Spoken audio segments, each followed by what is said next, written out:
Welcome back to the NoFX podcast. We have another episode in our continuing series where we have been discussing the top 5 X kinds of cards in the format in each color, including multicolor, in cEDH. So today we are continuing. We've already done creatures and we did instance the last time. We are now up to sorceries. So we're going to talk about the top 5 in no particular order or power level, our personal opinion, yada yada, disclaimer. We're going to talk about what we thought were the best cards in each of those colors of that particular type. So without further ado, we do want to do a little bit of housekeeping because thankfully we have had a couple episodes in a row now where we asked a question or asked for feedback in general, and we got some feedback. So Kirk is going to start us off here. We had a comment that was replying to Kirk's question of the week. So first of all, what was the question of the week last time? The question of the week was, which would you prefer, or which do you think is a more powerful card, Fierce Guardianship or Deflecting Swat? And Gatorbait TV chimed in, and he said if he had his druthers, he would always choose Deflecting Swat. I don't know if that's just because he's a red player, or if that's because he actually loves the card more, or maybe it's both. So what I know of him, at least in the cEDH sphere, is that he is somebody who plays a pretty mean Muxus list, which you wouldn't think, myself included. I made the mistake of underestimating the shit out of that deck because I had him on a... prior to, I had met him through the competitive Pauper commander sphere of people, so that's all I knew him as. And then I was like talking about cEDH and I needed some guests, and he was like, yeah, I'll play.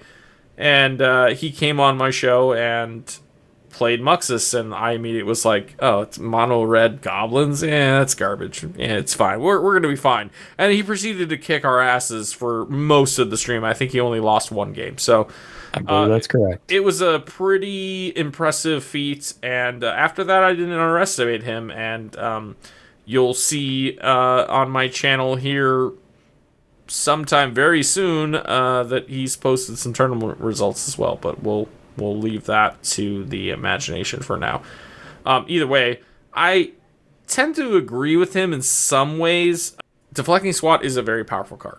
It has more applications, I think, than just a regular counterspell, because a regular counterspell, in this case, a free counterspell, if you control your commander, but of course this also requires you to control your commander. But either way, free counterspell is great. It stops anything on the stack. But Deflecting Swat also like counters counterspells. It stops triggered abilities. It stops activated abilities. Like it's kind of modal in the sense that it will do what you need it to do when something of yours is getting targeted by pretty much anything, and you can change that target. It can also be used quote unquote offensively if somebody's, say, like Peer into the Abyss. Well, Peer is the biggest one. Yeah, you can switch a peer target. Same with extra turns. There's a few that say target player takes an extra turn. You can switch that. So it has a lot of applications. But, you know, a free counterspell is also going to stop any of those things from happening. So they're pretty on par. Yeah, your pick is Lane. Which one are you taking? I mean, I probably go SWAT because I play a lot of blueless decks, and SWAT still makes the cut. I'm going SWAT as well. I've been I've been stopped many a time from winning, and or stopped someone else from winning with a Fierce Guardianship, but I've been blown out with Deflecting Swat before, so I'm picking SWAT as well. I mean, there's also like the edge case that like there are some commander strategies that end up where you don't have your commander on board when you need it in either case. And I feel like paying 3 mana to like stop something that's more edge case is just more powerful than being able to pay 3 mana to stop something on the stack. Being able to have that flexibility of almost a stifle effect. It's not stifle, but it like it stops them from fucking your thing up, and you fuck somebody else's thing up. So yeah, you know what's way better than countering a removal spell is countering and copying a removal spell, basically. Or just pointing it at someone else so it doesn't actually stop you. Yeah, Yeah, it's brutal. Plus, cool. the weird thing with that particular card is that they chose that you can choose any of the targets to change the target of. Right. So That's as we just to make discussed it with so the Fire weird. Covenant, and I got to pull that off not long after we talked about it, and that was very satisfying. Just countering a Fire Covenant, okay. Galaxy Brain is hitting that Fire Covenant with a deflecting swat and now changing all the targets back to the caster and still removing the shit that was bothering you. Pretty good. We did have another piece of interaction. Wow, look at me. I'm a Magic player. We had another response on Reddit where I had posted the episode, and a person that was going by the name of Aethersworn Canonist, which is funny that they would mention a white card. Maybe it's the real. Maybe it's the real Aethersworn Canonist. We don't know. I mean, he could in the flesh. Aethersworn Canonist is saying that Soul Partition should probably make it into the top 5 for white. And our top 5 last episode, top 5 for white instance was Silence, Enlightened Tutor, Swords to Plowshares, March of Otherworldly Light, and Path to Exile. And I don't remember exactly what the differences were. We did have one that we didn't agree on, but I know that I didn't pick Path to Exile. I know you did, and I conceded to it. Perhaps this could replace Path or Swords because, so for anybody who doesn't know, Soul Partition is a white instant for 1 and a white and a generic, so to speak. Exile target non-land permanent for as long as that card remains exiled. Its owner may play it. A spell cast by an opponent this way costs 2 more to cast. So it is a 2-mana exile non-land instead of a 1-mana exile creature. So for the extra mana, you get to choose whatever you want to choose, but it still costs 1 more mana. It's fine. I don't think that it's bad. I think just for the sake of argument, that maybe we do replace Path or Swords with that on that list, but the list is already done. We've said our piece and whatnot. So like we appreciate the feedback. I've not actually played with this card before, so I don't know its power level per se. But I think it's definitely something that's worth considering in most lists, especially low color white lists. They're going to want that for removal. Certainly an argument could be made. It's quite powerful. No argument for that. Maybe over Path to Exile, maybe, but I'm going Path just for the 1 CMC, but that's just me. Maybe we put it in over the March. I could see that because March does require... The thing about March, though, is it's still 1 mana.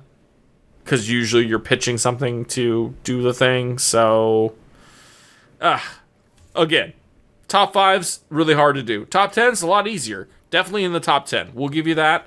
Thank you, Aethersworn Canonist, for commenting, and also Gatorbait for commenting on YouTube. From there, we can move into the main topic. So this week is top 5 sorceries in all 5 colors. So we'll start off with white. I'll lead it off just to get it going. So we agreed on 4 out of 5 on this particular color. And honestly, our 5th is basically pretty fucking close. So first one up, Winds of Abandon. Kirk, just read it off. Fair enough. 1 and a white. Exile target creature you don't control. For each creature exiled this way, its controller searches their library for a basic land card. Those players put those cards onto the battlefield tapped, then shuffle their libraries, and it has overload of 4 colorless and white. So, it's an amalgamation between Psych Rift and Path to Exile. It is the white version of Psych Rift, but instead of being a mass bounce, it's a mass exile, with the caveat that they get lands. And its creature's not all permanents. So. Right. So here it's basically one of the best board wipes in the format currently. If you're in white, you should probably be running this. And a lot of people don't like it because it does potentially ramp people, but at the same time, mana bases in cEDH have gotten very greedy. They've always been greedy, but like we used to run like that one basic because we could still run Tainted Pact, and then if somebody hit you with an Assassin's Trophy or a Pass to Exile, you could go get that basic out of your deck. Some people are opting to just not even do that anymore. So there's decks out there that are literally no basics in hand or in deck at all. So you can cast this overloaded, wipe their 6 creatures off the board, and they get nothing for it. So it's Wrath of God, but it's one-sided. It doesn't hit your own board. So, and it's also exile. So like it's just there's so much going for it that it's arguably the best. I think like this, Damn, Toxic Deluge, and Cycle Rift are probably top 4. 5th one maybe is like. Yeah, Fire Covenant could definitely join the conversation. Sure, there you go. That's top 5. Top 5 board wipes in the format. Boom, done. We said it. Cut. Oh, anyway. We have more for you. Sorry, folks. Do you have any other comments on that one? No, I mean, I think the card's great. It's definitely, as the current format looks more and more creature heavy, definitely should consider it. And honestly, if you give them a basic land, who gives a crap? If you're getting rid of their best creature, have a basic, enjoy it. I mean, literally, I've played it one time where it kind of fucked things up, and that was because I was playing against like a mono green deck, and they happened to have enough basics to cover the creatures that died. They basically pulled every basic that they had in their deck out at that point. That's kind of gross. And that is gross. And that is the major downside of the card. But how many of those decks are running around? Even, sure, Brostorm. Like, what else is running around? Magda? I mean, they're already fucking fast enough, and they're probably winning anyway. This is probably setting them back. Even though they get the mana, their combo pieces and things that you're trying to get rid of are gone. Stacks pieces are gone, etc. So I think you're fine.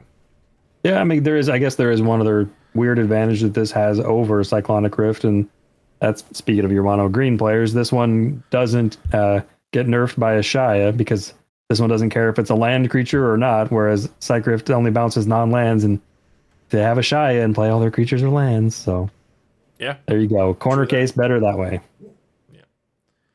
Next one that we agreed on, Sevinne's Reclamation. Arguably the best recursion card in white. So it's 1 white and 2 colorless for sorcery. Return target permanent card with mana value 3 or less from your graveyard to the battlefield. If this spell was cast from a graveyard, you may copy this spell, and you may choose a new target for the copy. Which, interestingly enough, that's something that I think a lot of people mistakenly play. They assume when they pay 5 and flash it back. Oh yeah, 4 colorless and a white, by the way, flashback. A lot of times when they do this, they think they're just targeting 2 things and bringing them back. They're not realizing they're creating a copy of this on the stack also. So a lot of people get that wrong with this card. But anyway, that's what it does.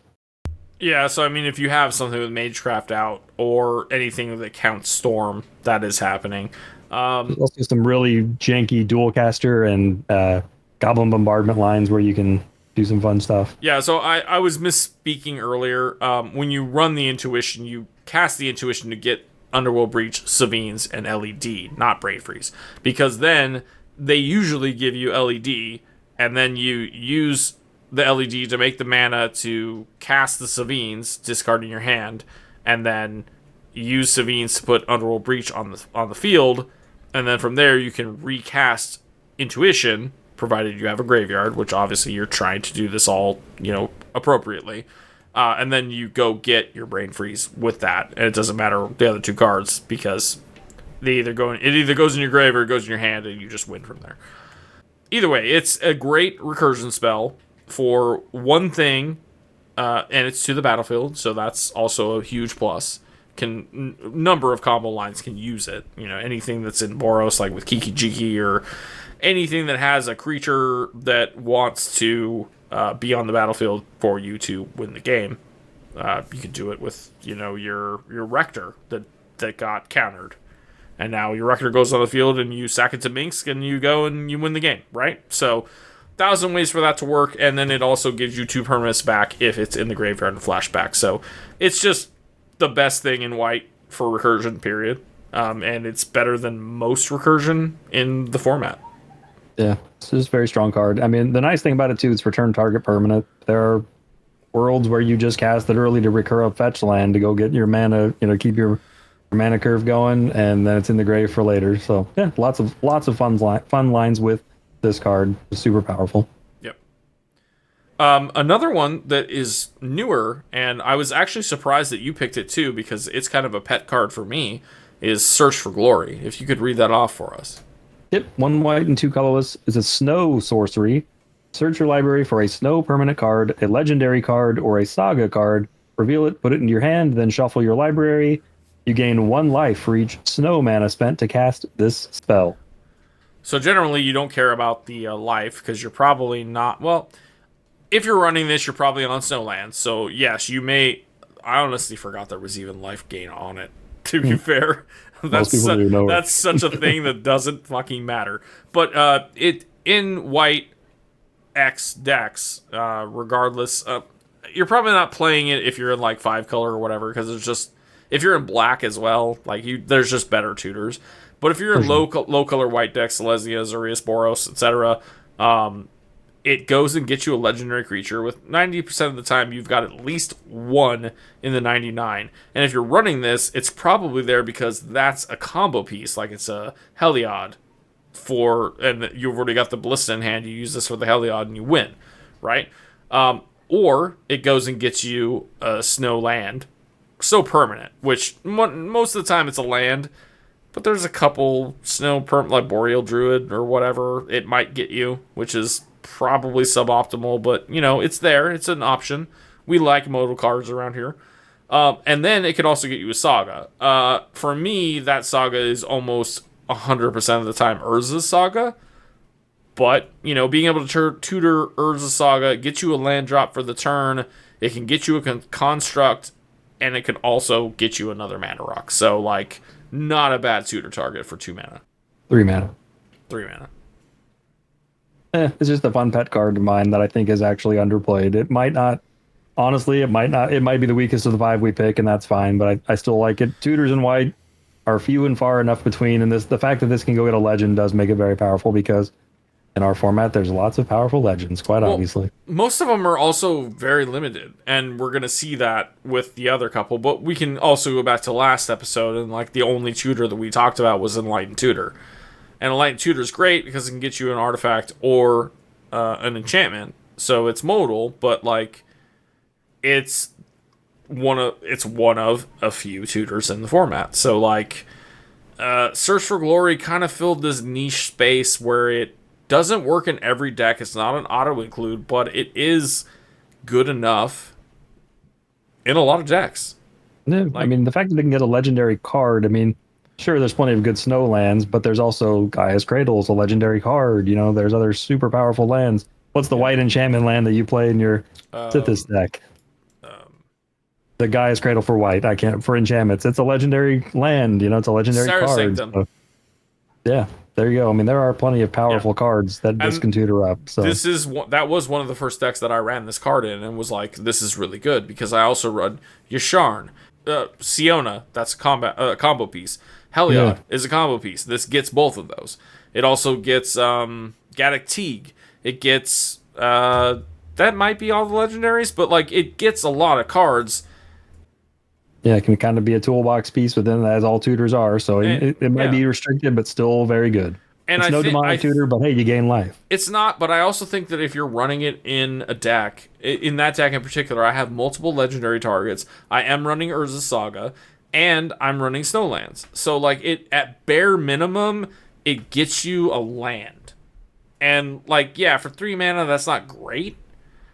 But it's also, it also is, like, when you're in desperation mode, sometimes you need that. So, well, sometimes 3 mana find Gaia's Cradle or Sarah Sanctum's probably game over for your opponents anyway, right? So in that particular deck, yes. So, it was a slam dunk.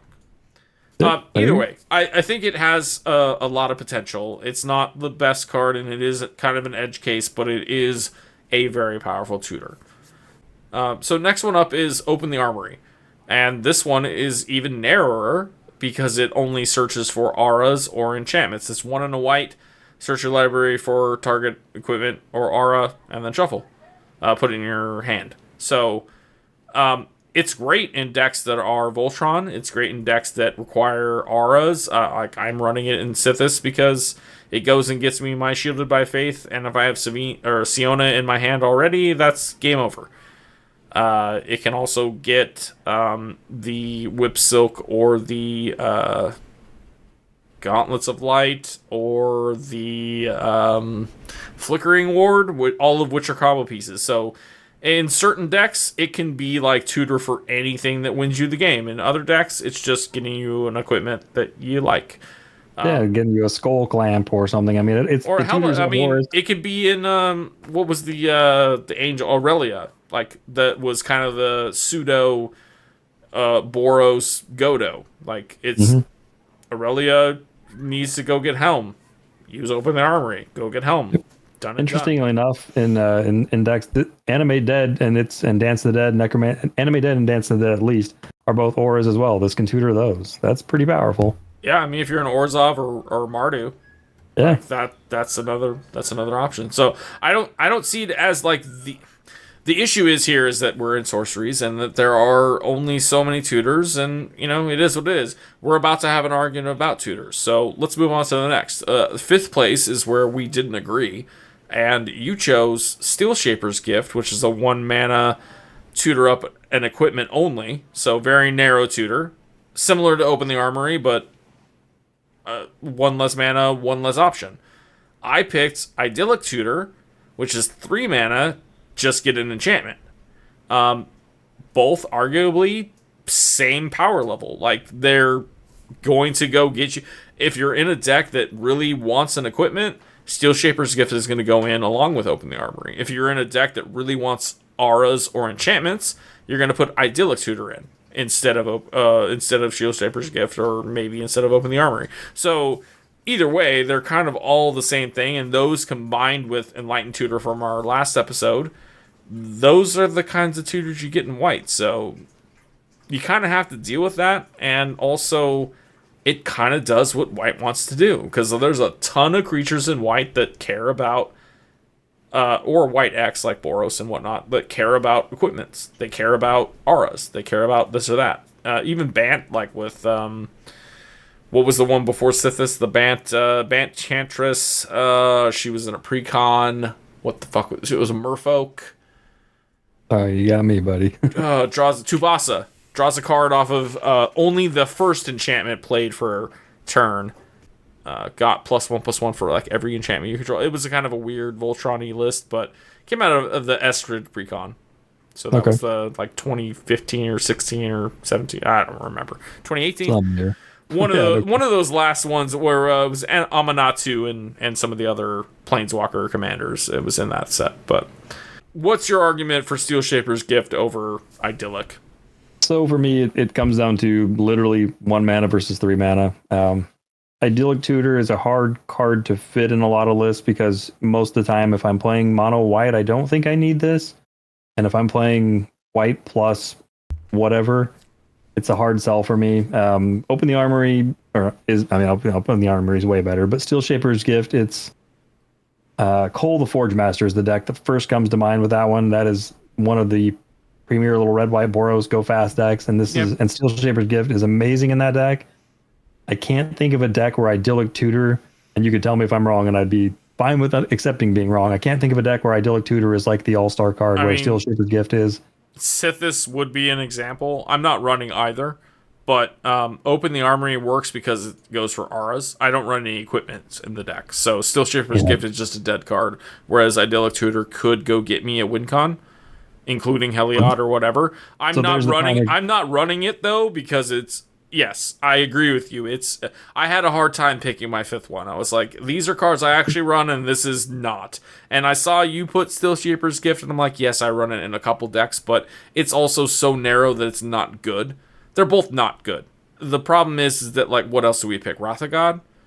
Like, Wrath of God is good, sure, but, like, you have to play Armageddon before I play Wrath of God, even. But yeah, I'm just saying, like, they kind of fill a same sort of niche of like, yeah, they do a thing, but like it's just not good. But so my argument would be in a red white Cull deck, I'm playing Steelshaper's Gift. It's an MVP. In your green white Sithis Enchantress deck, you're not even playing the enchantment tutor. So that's my argument why Steelshaper's Gift is better. I guess you win. I'll take it. All right, so moving into the next color is blue. Kirk, you want to... Looks like we're not agreeing too much on this one. 2 out of 5, in, so folks. This one's brutal. All right, so we both agreed on Transmute Artifact, which is a crazy old card, but the gist of it, 2 blue mana sorcery, sacrifice an artifact.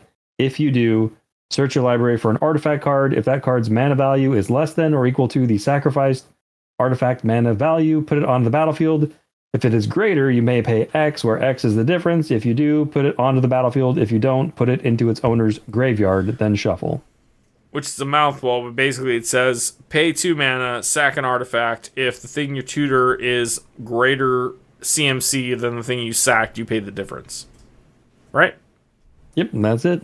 Cool. I enjoy this one. Also, weird nuance to this one. It's not like some of the others where if this gets countered, you don't have to sacrifice your artifact. So that's kind of nice. It's arguably the best one. I mean, there's other shit like Reshape and whatnot where you have to pay and then pay the CMC, which is kind of the same thing, but like different in a sense. It doesn't matter. This thing will sack your mana dork to go get your win con.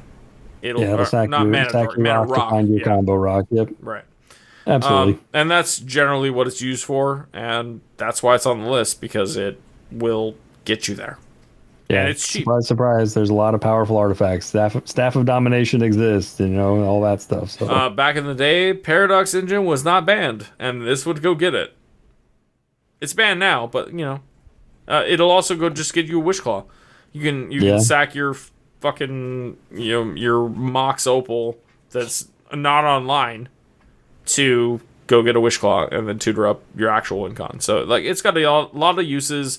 Obviously, you have to have some mana to be able to do the thing, so it's not like it's not like a Vamp Tutor on turn 1. Like, you're not doing this early. You have to wait until you have the ability to cast it and or pay for the additional mana for the thing that you're tutoring for, but either way, it does the thing, and that's why it's here. It's also in the right colors. We all know blue loves artifacts, so there you go. Yep. What's next? Nothing more to say on that for me. The other one we agree on Solve the Equation, which is 1 blue and 2 colorless. Sorcery, obviously. Search your library for an instant or sorcery, reveal it, and put it in your hand, then shuffle. What more do you need? It's blue's version of the white tutors. What is white like? It likes enchantments and artifacts, or equipment, I suppose. Blue likes instants and sorceries, and obviously artifacts. It's kind of weird they didn't throw that on there, but we'll get to that. I mean, in this case, it is literally the idyllic tutor for blue. Instead of getting an enchantment, it gets an artifact. Or, an instant or sorcery. Which is why it's better. It's modal. You can get one of 2 choices instead of just enchantment. Don't get me... idyllic tutor makes me mad. It's very similar in cost and design, but yes, it is modal in the sense that you can get 2 different cards. It's just, honestly, an additional mystical tutor and or merchant scroll or personal tutor, depending. If you're in a deck that like cares about a particular instant, like say Ghostly Flicker is your win con, this will go get that for you. Put it in your hand, you can then win. If you're just looking for an answer, this will also just go get you an answer. If you have a bunch of mana, this is fine. The issue with most sorceries that's probably apparent by this point is that they cost too much, and they're not great. But this is, like, premier tutoring for this kind of card in these colors, because otherwise you have Mystical Tutor, which was on top, so it's not in your hand to just win, or you have Merchant Scroll that just gets, an instant? And just blue instant, I think, even. Right, or Personal Tutor that just gets a sorcery. So, like, out of the cards that are there, I mean, there's also Transmute, like Muddle the Mixture or whatever. So, like, there are other options to go get what you need, but it's a newer card. It came out like a couple years ago. It's proven itself. It's 3 mana, yeah, but sometimes you just need a tutor for the answer, and this is going to do it for you. And it's Yep. not something that is super limited. So puts it in your It's one of hand. the format that you can find Wheel of Fortune, you can find Tainted Pact, you can find Peer into the Abyss. I mean, you can find Cyclonic Rift, you can find Dam, you can find anything. So there's just the modality of it, and the 3-mana is the only thing really holding it back. I agree, but it is a very powerful sorcery. And honestly, like, you're in blue, you got High Tide, you got other rituals. Like, this is fine. Yep, you can find Transmute Artifact with it. Yep. Turns your instant sorcery finder into an artifact. There you go. So the ones we don't agree on. From here, we've got like a 3v3. So you want me to roll mine first, or you want to roll yours? You go ahead and all right. Name yours off, and then I'll name mine off. So I've got Fabricate, 1 blue and 2 colorless sorcery. Search your library for an artifact, reveal it, put it in your hand, then shuffle. Polymorph, which is 1 blue and 3, destroy target creature. It can't be regenerated. Its controller reveals cards from the top of his or her library until he or she reveals a creature card. Player puts that card on the battlefield, shuffles all other cards revealed this way into their library. And the last one I have on this was Time Twister, which is the old power 9. 1 blue and 2 colorless. Each player shuffles his or her hand and graveyard into their library, then draws 7 cards. Those are my 3. What did you have, Islane? Git Probe, which is Phyrexian blue, so you can either pay a blue or 2 life. You get to look at somebody's hand and then draw a card. Ponder is 1 blue. Look at top 3. You can put them back in any order, or shuffle and then draw. And then I picked an extra turn spell. I just picked one. Doesn't really matter. They're all very much similar. But Temporal Manipulation does not say target player, so it can't be swatted. This just says you take an extra turn. It's 3 generic and 2 blue. You could put any of them in that slot. There's like 3: Capture of Jingzhou, this, and Time Warp's Warp. The other one. Yeah. Time Warp is the weakest of them because it is target player takes an extra turn, so you're very right there. Right, but essentially they're the same thing. I put that there because I feel like extra turns is something the blue does that no other color does outside of red, and red always has the downfall of like losing the game. I mean, of the 3, the one I would argue right to the top of the list is Polymorph, because it burns an entire format, an entire archetype of a deck. Granted, it's not Lane's favorite style of deck, as we've discovered, but it is still a powerful one. And it, I mean, with the printing of Hullbreacher Horror, what the hell's that called? Hullbreacher Horror. Hullbreacher was the one that got banned. The banned one, yeah. So Hullbreacher Horror, 7 mana, 7/7 thing to go along with the Tidespout Tyrant, I think was the other one. Makes this card pretty nuts. I mean, there are decks that do other creatures, but those are the 2 typical ones you see polymorphed into. So I will not argue with you. I think Polymorph goes on the list. I do not like the Polymorph strategy so much. I'm not a fan playing against it. I really hate playing it, but I still know that it's a win con. Out of what's left, I don't like wheels. I know Time Twister fills a role when you need to put your graveyard back in your deck because you're doing a bunch of loops and whatever, and I understand that that's a thing. But I'm at the point where I'm anti-wheel, and I don't want wheels in any of my decks unless, like, it's a... The only time I really see a wheel being good is when you're like, I'm in a Turbo Nas list that happens to have red, I'm going to shit my entire hand out, and then I'm going to wheel, and it's going to fuck everybody else's turn 1. Outside of that, I don't like wheels because it always wheels people into wins. I don't win when I wheel. I lose because I fucking wheel somebody else into their shit. So I want to cut Time Twister completely. See, and for me, I'm with you on wheels are bad. However, there are corner cases for everything. All of these cards are bad unless they're in the right deck, right? Sure. So like a Brawlin' Shabraz deck where I'm wanting to draw up to 7 and do shenanigans there, or if you're playing behind like a Narset or Notion Thief, Time Twister, very powerful. Nekusar, yeah, like wheels decks, sure, but wheels decks have fallen out of favor to the point where like they're not played. Even my Brawlin' Shabraz list only runs like 2 wheels because they're just there for that kind of synergy, but 95% of the time I don't even cast them. I'm doing other shit to get to the win.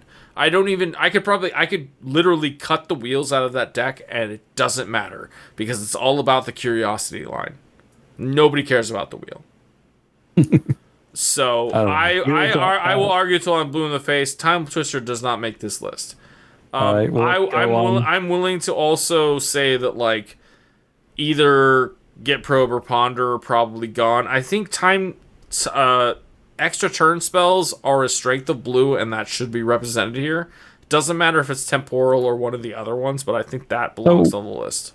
My argument there would be I can think of one and only one deck, and that's Edric Turns, which has also massively fallen out of favor, that plays extra turn spells. Can you think of any others that aren't just on the red ones? I can't, honestly. That's why I didn't. Similar argument to Time Twister. I'm not playing an extra turn spell in any of my decks unless it costs 2 red and it's an instant right now. So that's my argument for that. I think they've also kind of fallen out of favor. All right, so then by that logic, I also don't think Fabricate belongs on the list because it's 3 mana tutor for an artifact when you can transmute or reshape or whatever and put it on the battlefield. Like, Fabricate is the weakest artifact tutor in blue. I would not argue that at all. So then we agree we get rid of extra turns and Fabricate. I argued against Time Twister, so we put Git Probe and Ponder. Maybe instead of Ponder, we do Brainstorm. I mean, I don't know. I like Ponder. So I think Ponder and Git Probe are fine. I think there's more decks that are going to play Ponder and play Git Probe than that are going to play Temporal Manipulation or its ilk or Time Twister. I'm okay with that. Time Twister, I think, is the more powerful card over a Ponder or Git Probe in the right deck, but yes. I think if you're playing a combo, I think that if you're in a deck that does Time Twister loops, I think that's great. But outside of that, I don't think you need it. Yeah, I think a lot of wheels are bad as well. Most of the time, you're also like, it's great if you're playing against a bunch of people that are playing Breach because you just get rid of their graveyards. But you can also do that with Rest in Peace, Dothy, whatever. So, and if you're playing Breach and then it gets rid of your graveyard too, which sucks. So yeah, I don't know. I think Time Twister has more weaknesses than strengths at this point in the meta. A couple years ago, probably not, but right now, that's where I feel. Yeah, I mean, I'm with you, and I hate wheels, and I don't play them very much. It takes a very, very specific commander and a very specific deck build before I'll even dust them off. So I'm okay with getting rid of those. And again, the same on the. I have 50 cEDH decks put together. I don't have a temporal manipulation variant in any of them, so I'd think cut that too. I'm okay with Git Probe and Ponder because I definitely have that in multiple decks, and sometimes all you need is 1 mana to dig for the top 3 to find your win con or your answer, or a free draw a card, check if the coast is clear. So I'm okay with those two being the rounding out the top 5. I'm in agreement. Cool, I like it. Ready for the next battle, buddy. Yep. We're going into black, so. The 2 we agree on, and I don't think anyone will argue, and if they do, I will gladly argue it up with them. Demonic Tutor, 1 black and 1 colorless sorcery, tutor any card to hand. That's obviously one of the top 5 cards in cEDH, maybe. I mean, it's just insane. Yeah. It's crazy powerful. So that one we both definitely agree on. No argument there. Doomsday, we both agree on. We both like the card, whether we're crazy Doomsday players or not. We both like it, and it is black, black, black. Search your library and graveyard for 5 cards and exile the rest. Put the chosen cards on top of your library in any order. You lose half your life, rounded up. It is a combo piece. It is a combo piece. It is a huge ask as far as you have to build the deck to work with it. You have to have at least 1 pile, maybe some backup ideas too, because sometimes cards get put into exile or discarded or whatever. Like, well, discarded not so much because you can search your graveyard, but yeah, cards do get exiled. So if, like, for sure, for whatever reason your Gush gets exiled, like, you might not be able to do the thing you want to do in your Doomsday pile. So you need to have something. And most of the time, the decks that I play Doomsday in, like, they have, it's like Yuriko. Yuriko can crack the pile. You play it with Tymna because Tymna can crack the pile. I play it in Prosper because Prosper can also kind of help you crack the pile. So that is the major consideration, and it is a very all-in card that can fuck you, the same as Adnaz or Necropotence or Consult and Pact. Like, some of those cards can fuck you, but they can also just win you the game. So Absolutely. it's super strong. It's a very reliable win con as long as you can play it at the right time.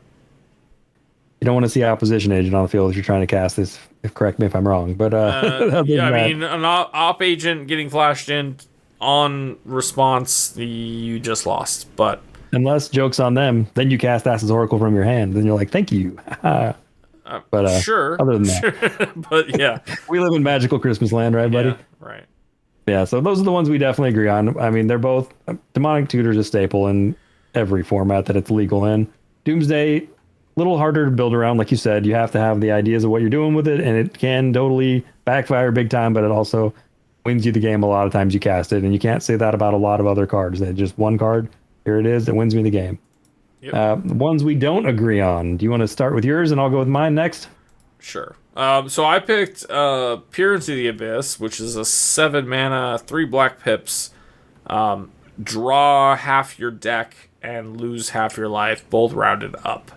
It's Necropotence 2.0. It is target player. That is a little bit of why I didn't put it on mine. It's vulnerable to deflecting SWAT or misdirection or I guess Imp's Mischief. Anything that can change a target can fuck you. But 90% of the time you cast this, you just win the game. Because if it doesn't get interacted with, you draw half your library, and you're likely, just like with Adnaz, to get to a win. However, everyone who's ever played Adnaz or this card realizes that there are times where you do draw a good chunk of your library and you just don't get there. And sometimes that's how it goes. But if you're at a high life total when you do this, you're only half your life total. The thing where this is more advantageous than Adnaz is that if you are at 2 life, you literally lose 1 life and draw half your deck. So, pretty good. Somebody could just shock you or lightning bolt you to death, but it's probably not happening. Next one was Diabolic Intent, which is arguably one of the best black tutors outside of Vamp Tutor from last episode and the Demonic Tutor we already talked about. It does the same thing as Demonic Tutor. It costs the same amount. It's 1 in the black, but as an additional cost, you have to sack a creature. The only time this is not good is if you're in a super heavy control, like Spellslinger deck that does not run very many creatures. If you have a potential where you're not going to have a creature to sack, this is bad. Otherwise, it's a slam dunk, and it always will be, and I will not back down from that. Last one is Predator's Grasp. This is my kind of up in the air choice. It's won me some games. You can go and so Predator's Grasp is 1 and 2 black. You can search target opponent's library for any card you want, just like Demonic Tutor. You put it in your hand, or it's exiled and you can cast it. Exile it face down. Yep. Yeah, sure. Same idea as a Demonic Tutor. It's just you're tutoring from somebody else's library. In the case that you're in a Dimir list or whatever that's trying to Thassa's, you have Thassa's in your hand, and you have this in your hand, but you don't have the Consult. You go target the guy you think might have the Consult, and you try to steal it from him. It'll win you the game. If they don't have it, well, then you're going to have to tutor up something else. And that sucks. But, 3 mana win the game, not terrible. So, I don't think it's bad, but I also can see where some of the cards you have are probably better than that one. The other two I'm pretty hard set on. But let's hear what you have to say. What were the cards? So Buried Alive is one of my choices, and this is probably the one I love the most, and it's probably the least powerful of the 3 I'm choosing. 1 black and 2 colorless, sorcery, search your library for up to 3 creature cards, put them into your graveyard, then shuffle your library. Here we are again with our typical 1 black and 2 mana sorcery, Wizards of the Coast. Come on, get more creative. Anyway, so yeah, black, once creatures in the graveyard, shocker, here it is. Put 3 of them in there. Next one, it's Imperial Seal. It's Vampiric Tutor, sorcery speed, 1 black mana. Search your library for a card, shuffle, put it on top, you lose 2 life. Nothing more to say about that. It's the sorcery speed Vamp Tutor. And lastly is Reanimate, 1 black mana, sorcery, put target creature card from a graveyard onto the battlefield under your control. You lose life equal to that to its mana value. So of those three, I'm willing to chuck Buried Alive aside. Love the card. It is crazy powerful. Black has abundance of good black sorceries, whereas some of the other colors are a little lacking. But I do think I could concede that it's less powerful than your two favorites on your list. So I'm willing to check in some decks, it's fucking very good. It's a slam dunk. Like if you're on Necrotic Ooze lines, it sets you up for a win. I get that, and it's not a bad card. It's just not as powerful as some of these other ones we're talking about. And I will agree with you. Like Praetor's Grasp and that one can go off to the side. We're really down to Peer and Intent versus Imp Seal and Reanimate. We've got 3 slots. I would say probably Imp Seal and Diabolic Intent are basically the same thing in the sense of one's 1 mana, but it's sorcery speed and it puts it on top. The other is 2 mana, it's sorcery speed, you have to sack a creature, but it puts it in your hand. So their pros and cons kind of balance out. So I'd say we probably pick one of those and then say Reanimate and Peer go on the list. And the other option is we put all 4 of these on the list and we ditch Doomsday. I don't know. What are your thoughts? I don't ditch Doomsday because it's a win con. That's fair. It is a build around, but it's played. So we're looking at like win con, value, and then 2 tutors. Let's just say that I'm going in with you on, I normally would have fought tooth and nail on this one on Peer into the Abyss not belonging on the list because it has totally fallen out of favor. Until our recent fun with some of our creative builds we're going with, I'm back in love with Peer into the Abyss. So I'm willing to slam it on the list just for that reason alone, buddy. You can slam that shit in for less than what it costs. It's pretty good. It's pretty fun. It's pretty good. So I'm going with that one. So I think Reanimate belongs on the list too because even though I didn't put it, it's just you can target a Dockside and get a Dockside. You could target whatever big thing, as long as you have the life to pay for it, it doesn't matter what it is. And it gets value off of other people's yards, it gets value off your own yard. I run it in most black decks just because it's just a value piece. It either gets your thing back or it gets you something that somebody else used. So I think it belongs. There's so many powerful creatures. I would agree with that one. Reanimate I think is on there. So we're down to Imperial Seal versus Diabolic Intent. Both cards I absolutely fucking love. No argument there. I play them in the vast majority of other black deck. I think Imp Seal probably wins just because if you're in a non-creature heavy deck, you're playing it over Diabolic. And the top there are some Spell Slinger decks that just aren't going to run Diabolic because they don't have the creature count. So in that sense, it's probably played more often. That's fair. And the taking the turn to get it back if it's on top library does suck. I will not argue that. It does, but on turn 1, you play Swamp into this. You're going to draw a Mana Crypt on your turn. You lost a couple life, and then you're going to play a land and your Mana Crypt. You got 4 mana to play with on turn 2, and a lot of times that's enough to do stuff. Yeah, so and there are decks that I think it's fine. There's enough advantages on both sides. Sacking a creature can sometimes be an advantage. Paying life can sometimes be an advantage in crit. Sure. So you never know. But yeah, I'm going with that. Imperial Seal, 1 mana versus 2 mana. There we have it. All right, so moving on to red. We have 3 here that we agreed with, so a little less contentious. But first one is like red's premier tutor. It's Gamble, or Jamble as I like to call it. It's 1 red, search your library for a card, put it in your hand, discard a card at random.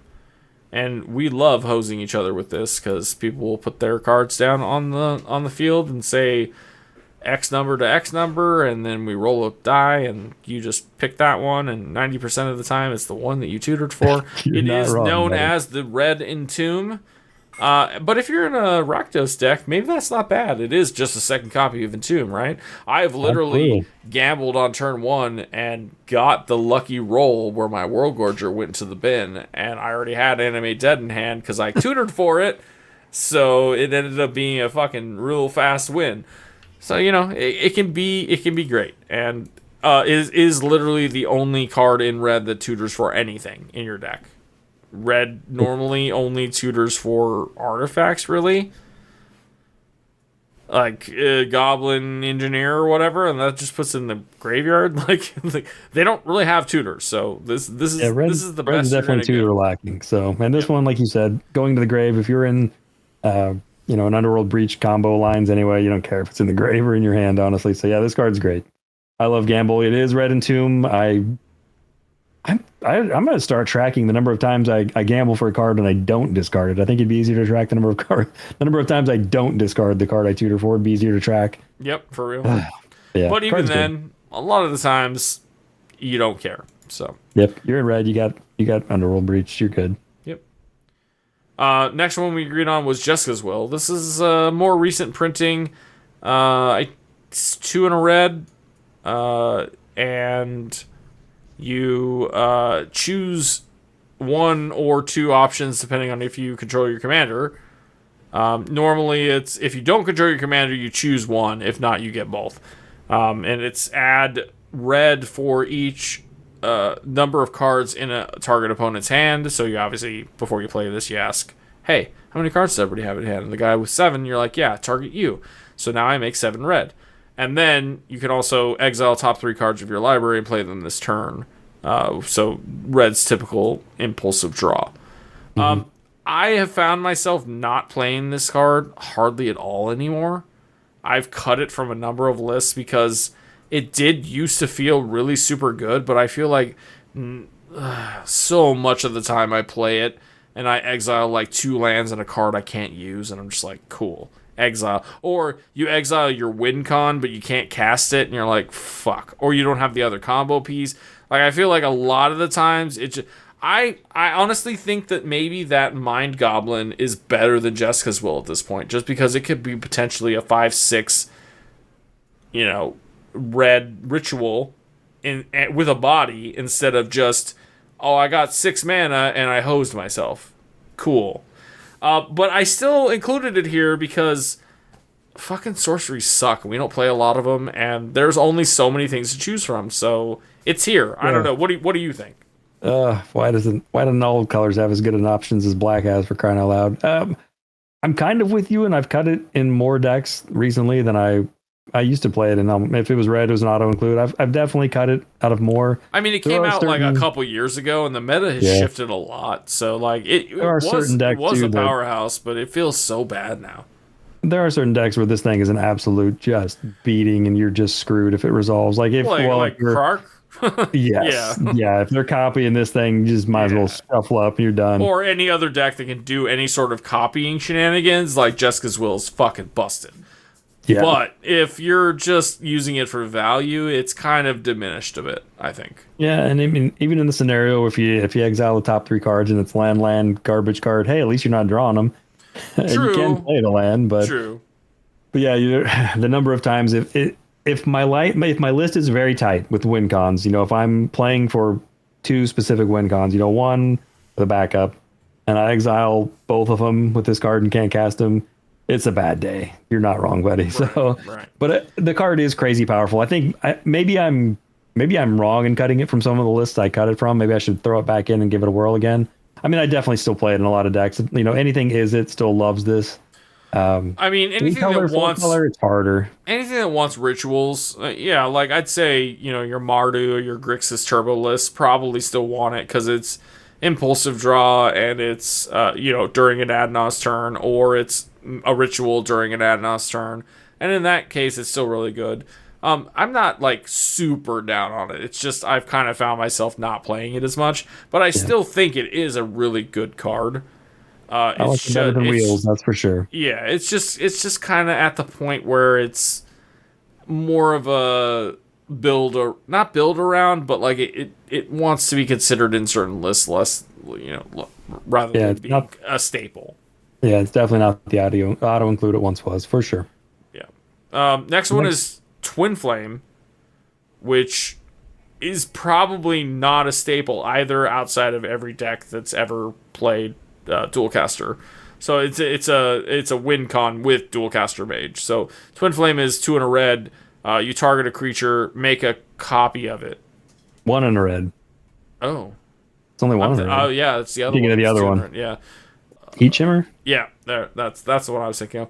Anyway, so 1 and a red, target any creature, make a copy of that creature, and then you hold priority, flash in Dualcaster Mage, which is 1 and 2 red. And then it has to be a creature you control with this one. The other one, Heat Shimmer's the any creature. This one's one you control. Right. So you have anything on your board. You target that. This comes in. You flash in the Dualcaster. It targets the Twinflame to target itself. Essentially, they bounce back and forth to where you make infinite 1/1s or whatever the fuck a Dualcaster is. 2/2s. He's a 2/2. Sure. And then you can swing out and win the game. Twinflame also notably can be used as a value piece if you have a dockside. It can just copy your dockside. It also combos with shit like Combat Celebrant, Zealous Conscripts. Like, so there's a couple of different ways where you can make like a bunch of infinite attackers. So like it does its thing. It's not exactly a staple, but it is usable in a lot of different scenarios, and for that reason I put it on the list. Yeah, I mean, being 2 CMC, there is a world where you just Spellseeker this up, and then if your Dualcaster's already been used or gone, you don't have your dockside, you can just copy your Spellseeker. There's a lot of value in this card, I think. Just there are a lot of powerful ETBs, so yeah, it's primarily used as a win con or to copy a dockside. But again, 1 mana, 1 red and 1 super powerful sorcery, and again, we're talking sorceries. Why are there so many good instants and so few good sorceries in a lot of colors? Go figure. That is the way it is. Notably, it also has Strive, which is 1 red and 2 colorless, and this spell costs 1 red and 2 colorless more to cast for each target beyond the first, because you can target multiple creatures with it. But yeah, I mean, if you did count on one hand the number of time I've seen that happen. But like, if you did have a dockside and then also something else, like you could dockside to get an extra copy of dockside to get more mana to continue to do what you wanted to do. Like, there could be some edge case where that works, but it's not really played. It's not really why the card's played. I wonder if there's any world where you could do like dockside and Eternal Witness in this and can go crazy. I'm curious. Anyway, I suppose you could if you had a sack out like a Goblin Bombardment and you just not in it. Well, you wouldn't need it. If you strived it, you could get a dockside and an Eternal Witness. Pick this back up, strive it again. I don't know if that works or not. I'd have to do the math. Yeah, that's something. So the couple that we didn't agree on, I picked Mizzix's Mastery, which I know is far from being a staple, but I have picked it up and played it in quite a few lists, especially those that like play Adnaz. Do you have this one pulled up? Yep, I sure do. It is 1 red and 3 colorless. Exile target card that's an instant or sorcery from your graveyard. For each card exiled this way, copy it, and you may cast the copy without paying its mana cost. Exile Mizzix's Mastery. It's got overload of 5 colorless and 3 red. So yeah, you could. We used to play this back in the day in casual decks where you're just like, I've shit out all of these spells. It's late game. I've got like 15 instants and or sorceries in my grave. I overload this and just cast all of them and get a fuck ton of value and or just win the game. Totally cool, and that's what the card was probably designed for. But in the case where I play it, it's mostly just cast for its single target ability, which was the 1 and 3, I believe. Mm-hmm. And it's basically like you're in a Mardu, Grixis, whatever list. You entomb and or gamble your Adnaz into the graveyard, and then you Mizzix's Mastery, so it costs on a further turn. So it costs you 1 less mana to Adnaz. And you don't even need the black pips. So it's a thing. It can also be used to just recur anything that you want. So if you are on like, say like Jeska list and you have those like breach kind of combos, you can do the whole like I'll use this to get the Sevinnes back or whatever, even though you can flashback Sevinnes. Bad example, but you know what I'm saying. Like you can use it for other combos. Like a Magda deck can probably overload it quite easily, and other gross things like that. Right. There's no world where I don't want to entomb Appear into the Abyss, then cast this on the Appear now. Dang it. Anyway. I mean, that too. Like, there's so many ways. It's kind of like your cheaty face spell for instants and sorceries. So, and it can also, if you're in that position, it's almost like a meme bet. You don't get to actually hit everybody's graveyard, only your own, but you could hit your whole graveyard and just recast all of this shit. So like, it's got modality, and in that sense, I like it, but generally I play it in decks where I can just cheat out something that costs more than it. So, being able to cast an instant or sorcery that costs more than 4 feels like good value. The other card that I picked was Meltdown, and it's probably not very commonly played, but it is a nice hate piece. If you're in red, I don't know, that you necessarily want to do this all the time, because sometimes it's going to kill your board too, but it's 1 red and X, and you destroy all artifacts with X or less CMC. So you pay red, it blows up every 0 CMC rock on the board, which in cEDH, that's not nothing. Like, that could be blowing up 2 Crypts, a Mox Diamond, and a Chrome Mox all at the same time. One of those might be yours, and that sucks, but, like, maybe you're slowing somebody down to the point where they can't win, or, like, they had one of those hands where they just kept a 1-lander and dropped a bunch of rocks, and you just killed all their rocks, and now they have 1 land. They're out of the game. So in that sense, pretty good. Also, if you're in a Staxy deck, like you're playing as an Urza, and they've put down a Winter Orb, a Static Orb, a Trinisphere, yada yada, you do this for 3 mana, and you just blow all of that shit up, and you don't give a fuck that you blew up your mana crypt, because fuck those orbs, and now I can play the game again, right? So it's an answer, and in that sense, I think it's pretty good. There are a lot of ways to destroy artifacts in red, and there's a lot of them that do the sort of board wipe thing, but this is the most efficient. That's fair. The 2 I chose, one of Lane's cards that we've just talked about a million times so far today that we just love. Wheel of Fortune. 1 red and 2 colorless. Each player discards their hand, draws 7 new cards. Again, we've talked about this till we're blue in the face. Wheels are bad unless you have a specific build that needs them. This one is better than some, because if you're going on breach loops, you at least put a whole bunch of fuel in your graveyard to re-breach. And it's guaranteed 7 cards every time, so that's also, good. So we have to kind of like address the elephant in the room. Wheels became super popular when Hull Breacher was a card. Yes. Hull Breacher was 2 and a blue, flash. I don't remember its power toughness, like 1, 3, 2, 3, 3. Yeah, sure. It said whenever somebody was going to draw a card, like they don't draw a card, and instead you create a treasure, so you could wheel and then flash that in by holding priority, and then if nobody had a response, they all discarded their hands, drew nothing.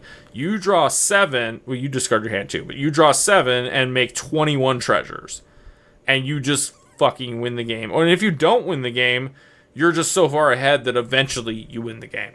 And in that instant, everybody in red or blue ran every fucking wheel that they could, because it was just good.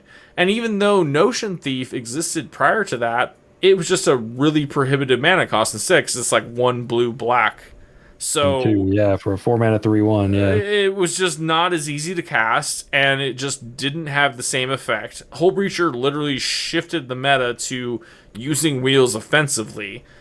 So Narset appeared before that. It was 1 and 2 blue Planeswalker that had the same clause, but they could only draw 1. So, like, if you wheeled, they drew 1 card, you drew the 7, and you didn't get the treasure or whatever. And that was a thing for a minute, and then Hull Breacher came out, and it was just like, oh, this is so much better. And then that was just a whole thing in the meta.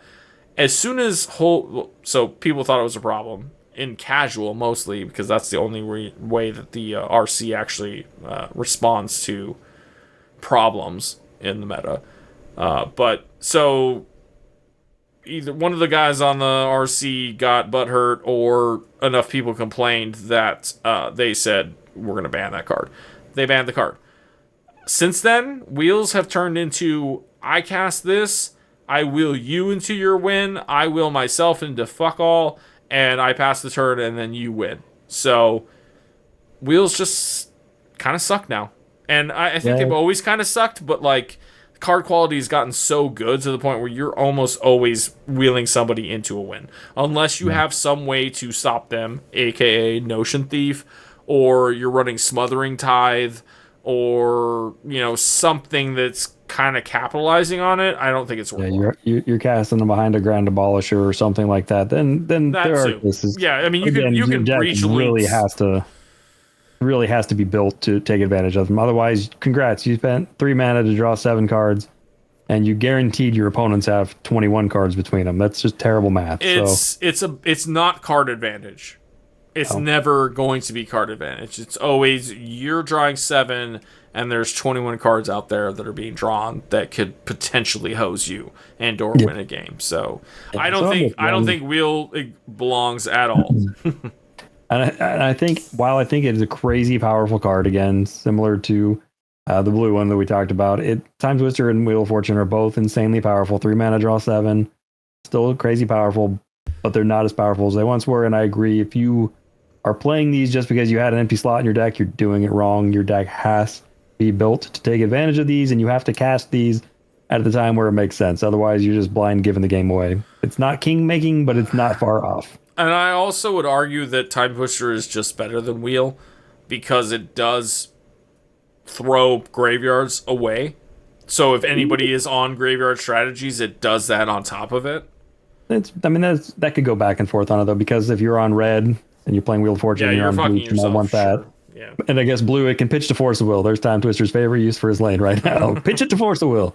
Yeah. So I mean, like I said, there are decks that I play Wheel or I don't play Windfall anymore. I don't play any of the other ones. Like there's a couple decks where I have Wheel of Fortune, and there's a couple decks where I have Time Twister, and like it's very specific, and I don't think they're staple. It's a staple anymore, and that's all there is to it. Yeah, we can agree that they're not what they once were, and we can agree that they're probably bad in the meta right now unless you have 100% reason to be playing it in your specific deck. The other card I picked was very simple. It was Rite of Flame. 1 red mana sorcery, add 2 red mana to your mana pool. It's not Dark Ritual or anything close to it, but the card is good. It's very, very good in decks like Kark and Sakashima loves this freaking card. You probably just create infinite mana with it when you cast it for 1 red, which is gross. And it's decent value just to get going, to kind of catch up or get ahead of your opponents. Personally, I like it better than Wheel of Fortune right now because of all the reasons we talked about. Yeah. I mean, well, and to be fair, Red has essentially Dark Ritual. They have like Pyretic Ritual.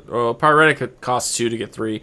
The Seething Song, Desperate Ritual, the Mind Goblin, we got them all. So they're all still like more mana to get the same, if not a little more. So like we talked about Malcolm Kedis, that's a perfect place for a Rite of Flame because you could, in that deck, you always want to have a turn 1 Malcolm. So Rite of Flame, you get a mountain, or well, you do need a mana rock on top of it, but like you could island, mana rock into Rite of Flame, tap the island, you got a Malcolm. It gives you that extra mana, regardless. So if you only have 2 mana, you now have 3 mana, because you tap 1 to get 2, and you have the other. So yep, it casts an Underworld Breach, it casts the Dockside. It's very powerful. It's not a great card for face value. For you read it, you're not going to be wowed by it. Yeah, it's not a staple either. It's not going to be in every single deck with red, but it is an accelerant, and we like those. Honestly, out of the ones we already agreed Wheel of Fortune's gone. Rite of Flame probably played more often than Mizzix's Mastery, but I think Meltdown is probably, I'd say Rite of Flame and Meltdown probably rounds out the list. I'm cool with that. Yeah, I'm cool with that. Although Meltdown and Mizzix Mastery, I'm leaning on Mizzix Mastery right now just because of the Peer in the Abyss. Think so? I'm excited for Peer again. I don't know. I'm cool with either one. Mizzix is it's a pet card for me. Like I said, it can be the thing that just like goes ham because you overload it, but 90% of the time it's just cheating a bigger spell into play. Like even if you're in like Izzet and like you have Enter in the Infinite, you cast Enter in the Infinite for 4 mana. That's fucking pretty good. Yeah, and the problem with Meltdown is if you're in red, a lot of red loves mana rocks and artifacts in general. You don't want to blow up your own shit. Exactly. But it is also the thing that blows up all the fucking stacks pieces. But yeah, well, I think Mizzix could go. I'm good with that. The problem with it is too with stacks pieces, they tend to print more and more of those damn things with legs. More and more creature stacks pieces, making Meltdown weaker and weaker, it seems like, with each printing of a new crazy hate bear they come out with. So that is definitely true. All right, moving on to green. What do we got? Cool. All right. We pretty much were in agreement on most of these. There's we'll start off Eldritch Evolution, 2 green and 1 colorless. As an additional cost to cast it, sack a creature. Search your library for a creature card with converted mana cost X or less, where X is 2 plus the sacrificed creature's converted mana cost. Put it on the battlefield, exile Eldritch Evolution. So this one is kind of a 1-to-1 comparison for most people with like Neoform. But what's notable here is that Neoform is 1 less mana, but 2 different colors. Mm-hmm. Also notably, it's only +1, and it has to be. It's required to be +1. This is X or less, but +2. So it can be you sack Dockside that you already got your value off of to get a 4-drop or less. So you could go get a 3-drop or a 2-drop or a 1-drop. So whatever you need, it'll get it for you. 90% of the time, this is going for a win con or a key piece in the deck. A lot of people are going to run this in Thrasios X decks to go get a Seedborn Muse. Yep. That's like probably the number one use for it, to be honest. It'll also go get you a Hulk or get you this or that or whatever. Like there are obviously a ton of different things that it can get. Oh, yeah. But I think the number one use I've seen for it is, oh yeah, I sack this 3-drop and I go get a fucking Seedborn Muse and now your life is hell. I definitely have seen that quite a bit. I've also just randomly seen it where they sack something and go put their Thassa's Oracle into play and they have their stupid Tutor in hand. That too. It'll do that because of the X or less, which you can't do with Neoform. So automatically better, but also pretty much the same.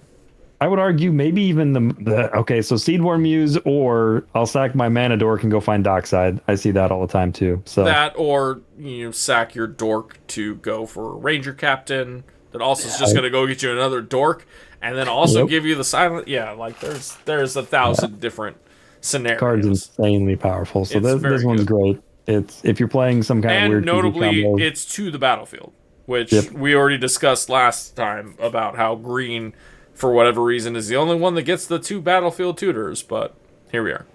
This is kind of an interesting segue into. I have a good. Well, I don't know if this can be the question of the week or not. Is Lane cut it if you don't like this one, but.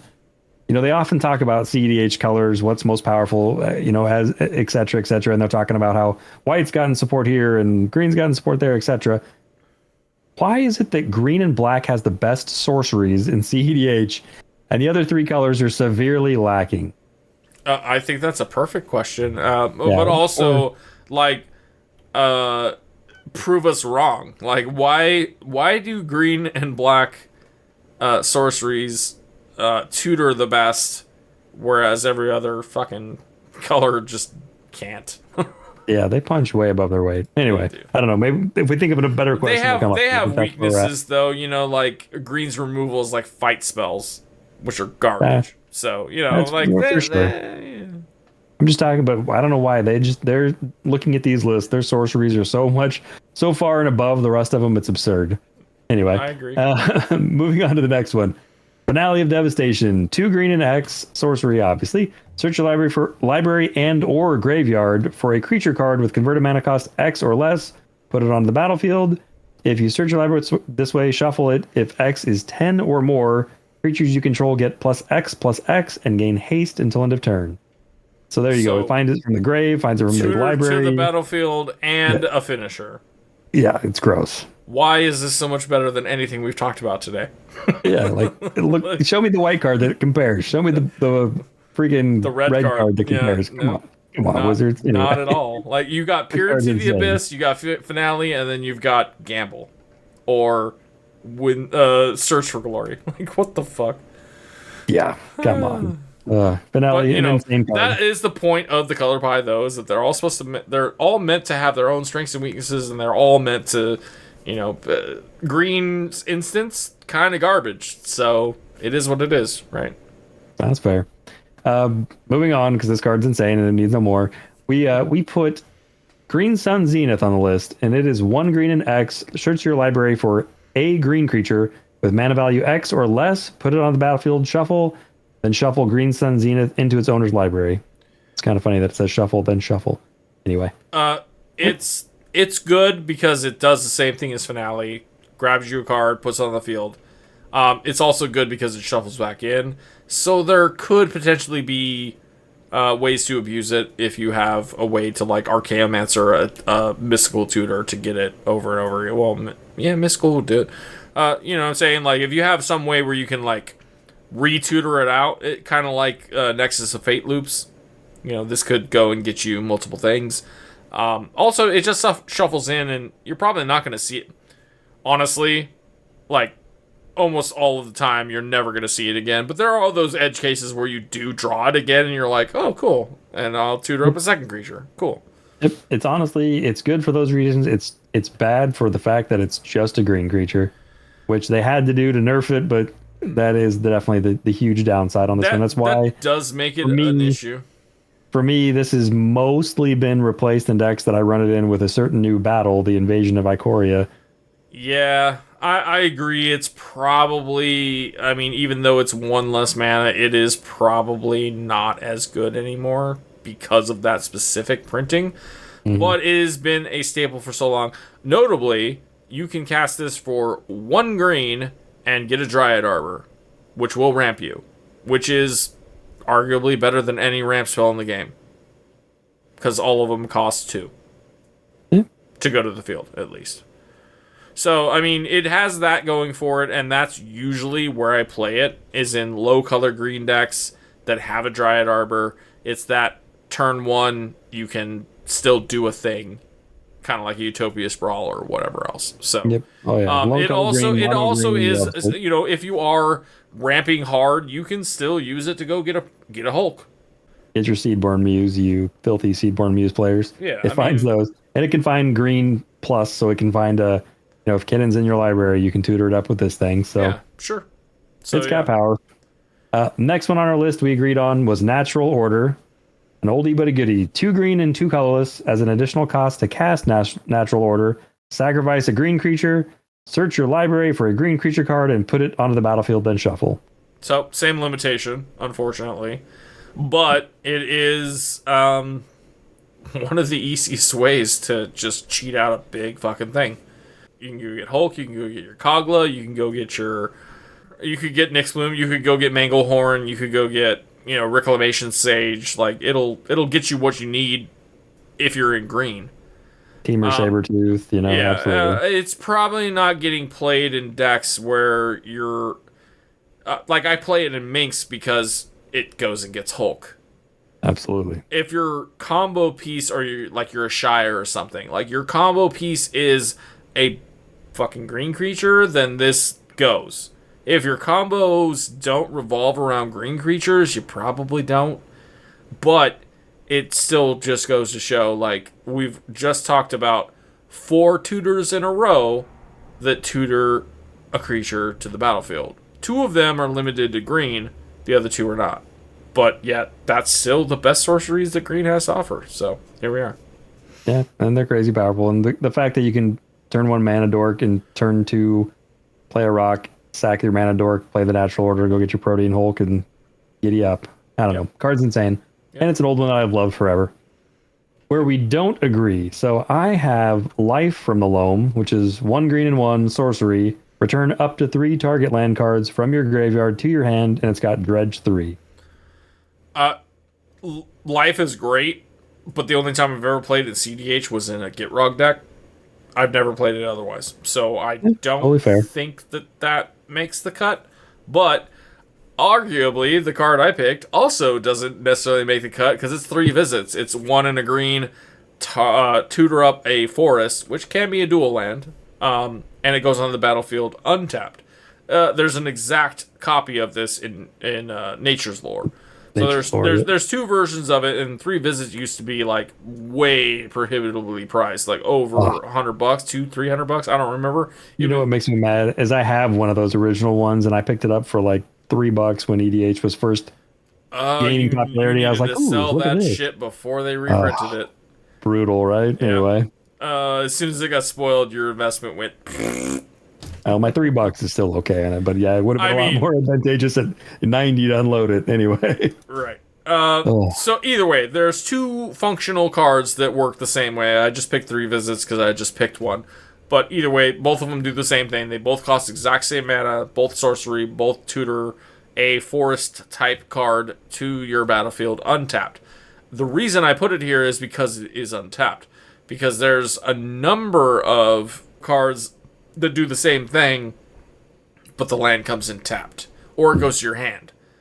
Neither of those are good. 3 visits, great. If you're in a 5-color deck, this fixes you. This goes and gets your forest / whatever color you need. The issue is you do need green to cast it, so it can fail you at times. I only picked it because between these two and Sky Shroud Claim, they're arguably, well, and Crop Rot, which we already talked about. But those are like arguably the best land tutors in the game to go and get what you need. Outside of anything that's just like Crop Rot being the top dog, which we've already talked about, because it can just sack any land to go get your Gaia's Cradle or your Sarah Sanctum or Immersion Zone or whatever you need. Between the two of them, I think 3 visits probably sees more play. Life from the Loam is more of a landfall. You kind of got to build around, like you're sacking lands and then using it, or you're milling or delving or whatever. Yeah, like I think it kind of is more of a build around than 3 visits is. That's not to say that they're basically the same shit. Like they're on a similar power level, but I think 3 visits probably sees more play. You're not really excited to put either one on your deck most of the time. Life from Loam and Gitrog, I think they play it still. I haven't looked at a Gitrog list in a hot minute. I have a buddy that plays it, and I'll have to ask him. But it's crazy powerful in some other decks if you're doing some kind of like Valakut weird stuff, or like a Lord Windgrace, or some of those other strange Jund land matters kind of. I mean, sure. there are more and more that they're printing where I think Life from Loam has potential to get better and better, whereas 3 visits / Nature of Lore is where it is. And like you said, you could play it in a 5-color deck to go get your other dual land, but if you're casting it for green, you've already got green, so you're really only getting 1 extra color. I don't know. I'm not super excited to have either of these in my deck, so I'll let you make the final cut on this one. I'm still gonna go 3 visits because I literally don't play Life from the Loam in any deck. And that's personal experience. Your mileage may vary. Flame me in the comments if you like. Either way, we've got one last category, which is the gold and or multicolor section. And leading off, we've already talked about it, but what's the first card there, Kirk? We've got Neoform, one of my absolute favorite cards in cEDH. Blue and a green sorcery. As an additional cost to cast this spell, sacrifice a creature. So you sack the creature no matter if this is countered or not. Search your library for a creature card with converted mana cost equal to 1 plus the sacrificed creature's converted mana cost. Put it on the battlefield with an additional +1/+1 counter. Don't forget your +1/+1 counters, ladies and gentlemen. Yep. Then shuffle your library. That is the one thing that we didn't talk about earlier, that it does have that. Which, I mean, I couldn't even count on like the number of games somebody's Neoformed up something and just totally ignored the +1/+1 counter because it's mostly irrelevant. Every single time I've ever cast it, I've not put that counter on because it didn't fucking matter and I forgot it existed. Yeah, but yeah, that is a plus going for it, but it is still sort of worse than Eldritch, just because it's 2 colored pips instead of 2 different colored pips instead of 2 same pips. It is 1 less CMC overall, which is fine. It does give you that counter, which apparently is super important. Bees knees. But overall, the restriction of it being exactly 1 more means that it has to be the right target at the right time. And if you don't have the right target, now you're going for something suboptimal, because you usually are playing this in a deck where you're like, this is a thing that gets me the thing. So you have to have, and in that instance, you're probably playing a commander that you don't care about sacking, because it's the exact CMC you need for this to go get the thing that you want. Islan, are you having flashbacks to our Borborygmos into Niv Mizzet game? Yes. Fair. Yeah, I mean, the card's great. The huge downside to it, like you said, it's the birthing bot effect. You can only get a creature with 1 more CMC. The other massive downside to this, it's a blue card. Great, I can pitch it to force. It can also get Red Elemental blasted or Pyroblasted, and that really sucks. It can also has that. pitch to Force Vigor. Yeah, that's true. There you go. So I mean, it's got ups and downs. It's not like if I had to choose between the two, I pick Eldritch every time. Same. But in multicolor, and if you're in these colors, it's fine. If you're in a Kinnan list, this is going to be in there because you can use it to get a Seedborn, or you can use it to sack a Dork to go get your Thrasios to actually win off the Basalt Monolith combo, yada yada. So like and Simic does those things, so it fits in with Simic.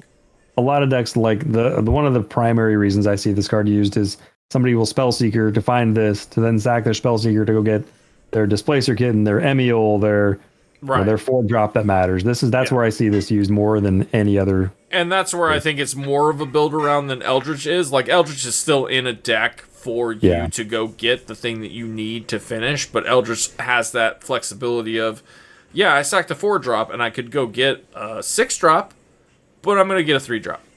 Yep. And Neoform says, I sacked this 4-drop, I have to get a 5-drop, and if I don't have a 5-drop left in my deck, I just cast a spell for nothing. And I've seen people do that kind of thing, where they're like, shit, I don't have another 5-drop in my deck, fuck. Like, this is I changed my list, and I forgot I took that out. So, like, it can bite you in the ass. So it's definitely more of a build around, but we're in gold. We're not talking about green. So, yeah, it makes the list. Heck yeah. Next up, we've got Culling Ritual. Love this card. 2 colorless, black and a green. This card, but it's so good that you can't not include it, but I fucking hate it. Destroy each non-land permanent with mana value 2 or less, so that's yours as well. Add a black or green for each permanent destroyed this way. Black mana or green mana. This card is nuts. I love this card. It hits so many things. It's every rock in the format, basically, because I don't think anybody plays 3-drop rocks. Like, Basalt Monolith is the only one, and they're using it to combo and win. So. Right, like, anything beyond that is some edge case, but yeah, it's every single rock, it's every single mana dork, it's every, like, early game drop, including some stacks pieces like Dranith. It kills Krarks, it kills so much shit. And it's a massive ritual when it does it. It does wipe your own board too, which is a consideration. Like, it's kind of a catch-up mechanic more than it is a stay-ahead mechanic. Unless you're running a bunch of shit that's higher CMC, which you probably aren't. So, it's kind of a, like, I've had a bad, like, it's in your opening hand. You're not going to have a fast turn, or a fast couple turns. Everybody else goes ham, and then you're just like, perfect. I have this fucking Razaketh in my hand, and I'm gonna fucking play this Culling Ritual, blow up all your shit, and then drop a Razaketh on the board, and probably just go for the win. Yeah, I love this card. I absolutely love this card. Though this one is technically not a gold card, but as we've talked about in color commander identities, it's black and white. So we're going with Damn. 2 black mana, destroy target creature. A creature destroyed this way can't be regenerated, and its overload cost is 2 white and 2 colorless. So mortal and beautiful. We're suckers for modality around here. 2 black to destroy a creature, not bad. Yep. That's pretty much on par with most removal spells. But then also having the ability to Wrath of God, pretty good. I love that they didn't nerf this with the typical black nonsense of destroy target non-black creature. They didn't do that. Just destroy target creature. Right. So it's a very flexible spell in the sense of, like, you can destroy whatever the fuck you want, but then also, so you can spot remove a problem, or if you're behind, you can just wipe the board and get back ahead. And having that is great. The only issue that I have with it is that it's Orzhov, so unless you're in, like, Esper or 5-color, 4-color, or just an Orzhov, which unlikely. I guess Mardu, like. I'm playing it mostly in Mardu and Esper lists, but they still haven't printed the right cards yet for it to be super competitive. Orzhov has kind of been lacking for a while. It wasn't the answer that you would want for to make that color combination like the bee's knees, but here we are. It's still really good in a lot of different lists. Yeah, it's great. I mean, you can solve an early crom that somebody jams all their, resources into jamming out there. You can just say, damn. Plus the memes alone for casting it are worth it. But yeah, the card's great. And it is one of the best sweepers, as we've talked about in our entire format. I mean, Wrath of God and Damnation and whatever used to be like premier removal. Like, they were the thing to play. They've been outclassed a bit, but being able to switch between the full board wipe and just a spot removal is really good. Because if you have a really commanding board state, but you just need to get rid of a problematic creature, it's there for you.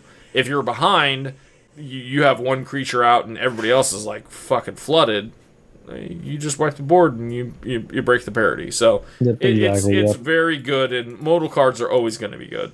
And it's great in L matchups because there's a lot of commanders where they're casting one, maybe two creatures all game. You're not going to try and Wrath of God that, but you destroy one of them for 2 black and you're fine. Whereas the next matchup, you might have somebody spamming the board with elves and you're like, holy crap, I need to Wrath immediately or the game's over. So, or just anything that's like a token maker that's like shitting out tokens over and over again. Like there's stuff out there where you're gonna the modality of it is what sells it, because you can do either. It can notably be searched up with Spellseeker or Muddle the Mixture Transmuted, so it's got a lot of great value. Right. Like this card. Yep. The last card we agree on is a spicy one. It's Mnemonic Betrayal. That's how you say it, right? I always screw up that. Yep, that's how I say it. That's how I say it. If I'm wrong, correct me in the comments. Go nuts. Anyway, exile all opponents. So it's 1 black, 1 blue, and 1 colorless. Exile all opponents' graveyards. You may cast spells from among those cards this turn, and you may spend mana as though it were mana of any type to cast those spells. At the beginning of the next end step, if any of those cards remain exile, return them to their owner's graveyards. Then you exile Mnemonic Betrayal.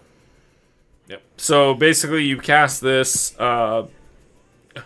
Hopefully, you've already resolved like an ad nauseam, and you got this in your ad nauseam and had the ability to cast it. Yeah, that's like sealing, right? You've already got a fuck ton of stuff in your hand, and maybe you didn't have the quite right thing to do to finish the game, but somebody has that extra tutor or the extra maybe they have a breach in their graveyard, whatever, and being able to cast that is great. That's the ceiling. Floor is more, you just look at everybody's graveyards and you're like, that guy's got a demonic tutor, and that guy's got a vampiric tutor, or whatever the case may be, a gamble, whatever. I'm going to cast this. I'm going to cast both of those tutors and get my Thoracle win. So, yeah, the card's pretty powerful. It is a win con by itself, but it is wholly dependent on everyone else's graveyard. So you kind of have to be in a game where there's no rest in peace, there's no Dothy, and unfortunately, Dothy's in like every fucking game you're going to play, because somebody's in black, and if you're in black, you play Dothy, and that's just all there is to it. So, because it's a rest in peace without the negative connotation of rest in peace, so it just does the thing. But there's still rest in peace running around. So there's plenty of graveyard hate outside of that too, because Underworld Breach has been a thing for a couple years. So people are trying to stop graveyards from happening. That may have kind of taken this down a notch. I think a few years ago when it first got printed, what was it, like the last visit to Ravnica? It was a lot stronger when it was printed. That was also during Flash Hulk days, which is a whole nother topic. But it's still a good card. I still run it. Like, I have a Grixis, Tevish, Crom list, and it's in there because you may, because the only win cons in the deck are the Brain Freeze Breach lines and then the Thoracle lines. So, like, if anything gets exiled or whatever, like, maybe you can get it off of somebody else. It's kind of got the same problem, too, as, like, Praetor's Grass that we talked about earlier, where you're kind of dependent on somebody having the right card at the right time. Because you can, I've literally cast Praetor's Grasp and been like, I target you, give me your X card, and they're like, I don't run that. And I'm like, really? What the fuck? Why are you not running that? But, you know, like, you can't control that, and then you're at the point where you're like, okay, I'll just look at your deck for a fucking tutor or whatever, and maybe you get there, maybe you don't. So, again, it's kind of lost some of its luster, but it's still a very good card. The nice thing about it being in the Dimir color pie, a lot of times this is a color that you're going to be heavy counter spells, so you're going to be able to, you know, have those battles, try and win counter wars, and then mid-game, you pop this off and you go. Yeah. That's what's powerful. Also, it does have the downside, like you said, is Lane, of you're dependent upon what's in the opponent's graveyards. The upside is at least you know what's in their graveyards, whereas the Praetor's Grasp, you know, like you said, sometimes you're like, why aren't you running Dockside in your red deck? I'm very confused. You know? And yeah, really at that point, that's why we didn't put that in the top. Yeah. So it's a very strong card. I agree with you with the printing of Dothy Voidwalker. It's definitely gotten worse. There's just no ifs, ands, or buts about it. Yeah, because prior to that, like Rest in Peace was pretty much the only thing. Maybe somebody who's playing Leyline of the Void, but probably not. So like Graveyard Hate was reduced to like a Tormod's Crypt or a Bajuka Bog or whatever, like where they might target you. But yeah, like. I think Dothy really hurt the value of this card, but I still think that it's there because, like, you might end up in a pod where nobody else is on black, so now it's good. Yep, and Endurance is another one that's randomly good against it just because you can stop somebody's value. But the problem with it, like you said, you're in black and blue, you're playing Dothy Voidwalker and this. It feels like a non-bow, but the card's still very good, and it can end and will end games a lot of times when you cast it for 3, so that's pretty strong. Yeah. Let's see, where do we not agree? Do you want to go with your choice first? Sure. So I actually had a really hard time finding the 5th one, and you had already put your cards on the list, and I cheated a little bit, and I looked, and I was like, yeah, I don't like the one that you picked, so I'm going to pick something else. But very similar sorts of cards in a way. It's a tutor, either way. So I picked Altar of Bone. It's Selesnya, so green and a white, and you have to sack a creature, and then you can tutor up a creature. 2-hand, right? Right. So yeah. It's 2-hand. It's not as good. It's basically Eldamri's Call, but you have to sack a creature. It's a secondary version of Eldamri's Call, and if you're in Selesnya, it's just an additional version of a creature tutor that you can use. I don't think I'm actually running this in any deck currently, but I have seen it in decks and I have seen it played, and I think it's fine. It's Diabolic Intent, but not for any card. It's for just creatures. So. I might actually still run this in my current Minsk deck. I gotta have to look back at my list and see. That's the one deck I don't, and it would fit there. It would fit in Sithis too, but I don't run it there either.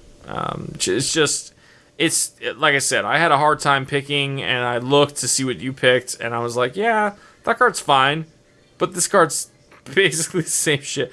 I just picked something that was different. I'm not super invested in this. I think we have already picked the cards that I would have picked for multicolor, and this one I don't care about. But what is yours?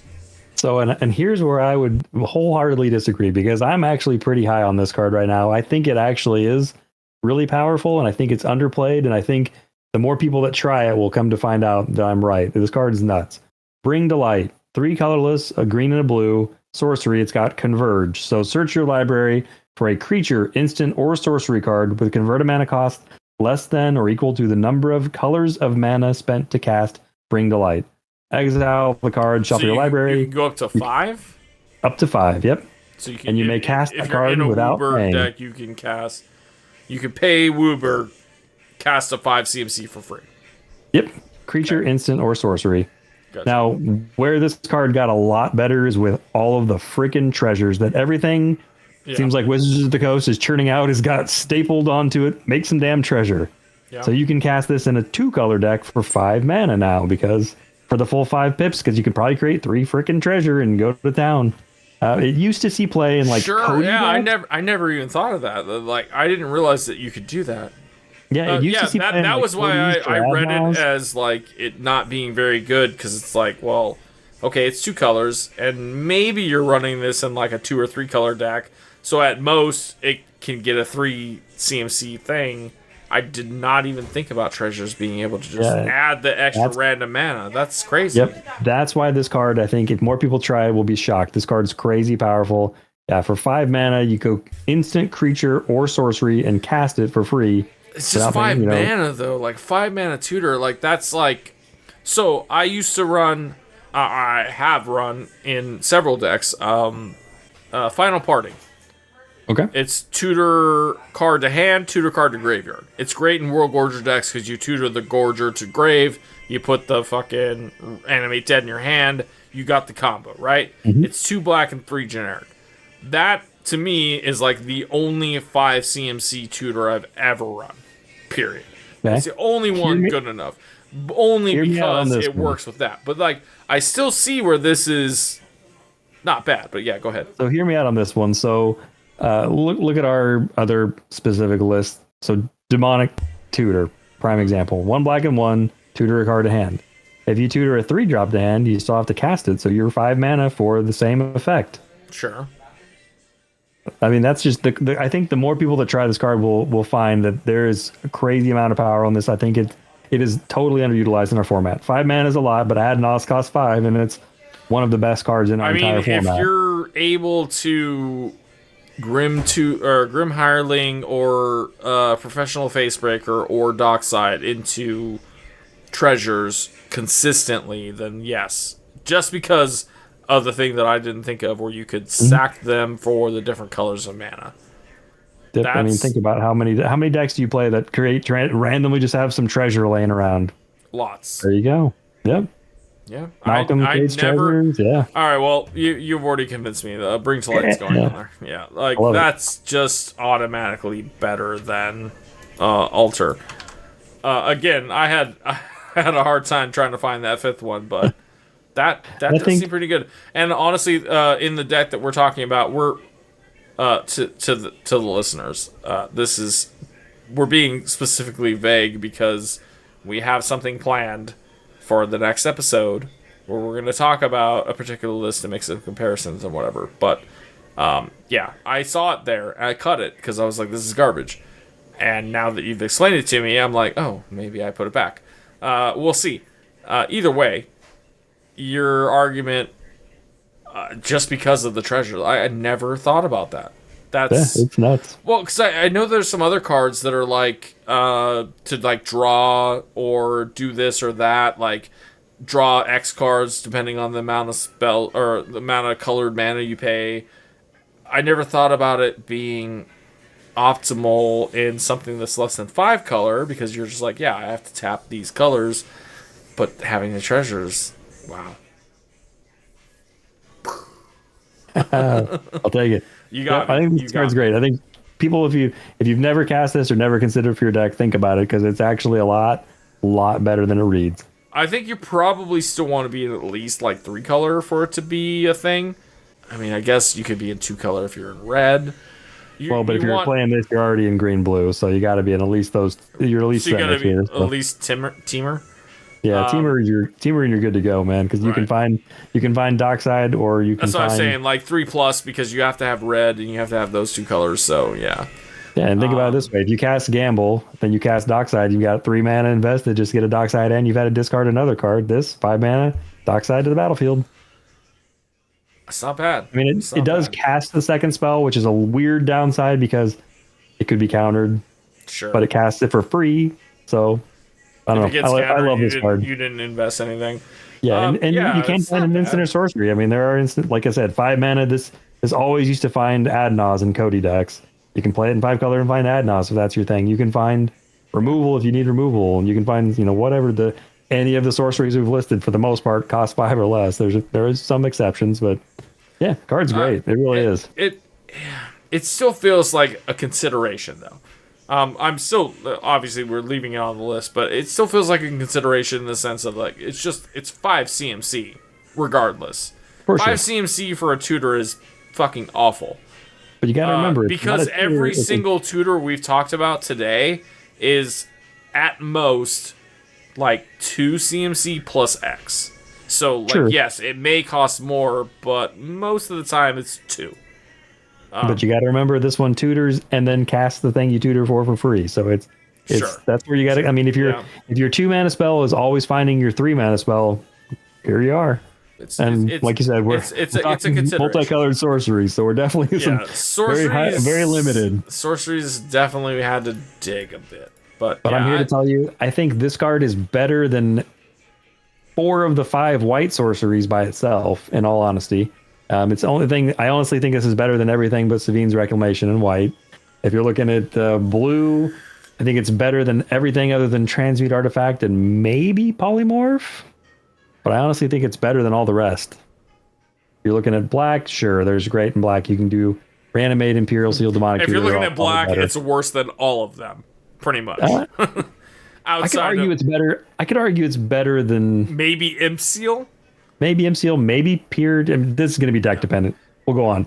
If you're looking at green, it's. I mean, if you're trying to find an instant sorcery, it's better than all of them. Let's just say that. And red, but, you have the one option for instant sorcery. So, yeah, okay. Point taken. Point proved. Cool. Yeah, so I guess we've finalized our lists. We will make sure to put this in the show notes. Thank you, everybody, for watching and hanging out for this series. We're going to be taking a break next week. We have a special idea, but I'm not going to spoil it now. You're going to have to wait until, well, not next week. We do this every 2 weeks. So next episode, we have something else planned. And by then, we might actually have to do the set review right after for Lord of the Rings, I think.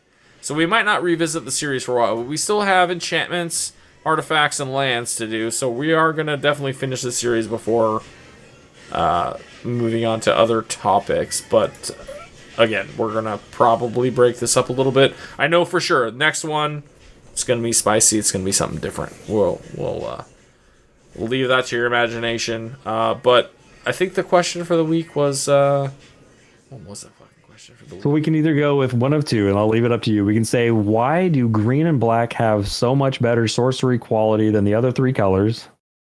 Or we can throw it up. It's more of a, do you agree that green and black have the best sorceries over the other colors? Why or why not? Sure. Or we could also throw it up to, is Bring to Light, the another spicy option I was almost going to include on here, but I didn't, is Bring to Light or Wargate better?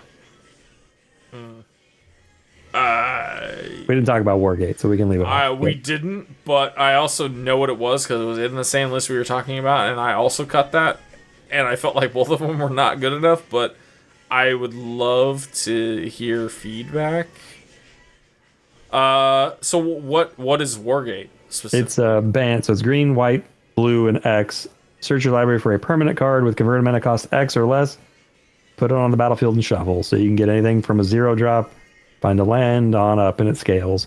I like Bring to Light better, but Wargate's a very powerful card that you don't see played often, but I think I've actually seen it in some lists over Bring to Light, but it's always felt like to me it's always felt like too much of an investment, but like I also get that if you're not in, the thing is that we were talking about a 5-color deck, so like you're in black, you already have these other tutors that just like do the thing, so like why would you play it? You also have the green tutors that just do it to battlefield without having to pay fucking 12 mana, so why? But I also get the redundancy, so yeah, it's hard to say which one of those questions works, but I like it. We'll run with that. So question of the week for anybody who may want to respond. Do you think, was it Wargate? Wargate or Bring to Light is a better choice for most commander decks? I like it. And we'll leave it at that. So yeah, thank you guys for watching. Thank you, Gator and Aethersworn for your commentary on the last video. Again, yeah, leave us comments, Reddit, on YouTube, on Twitter, wherever you see us.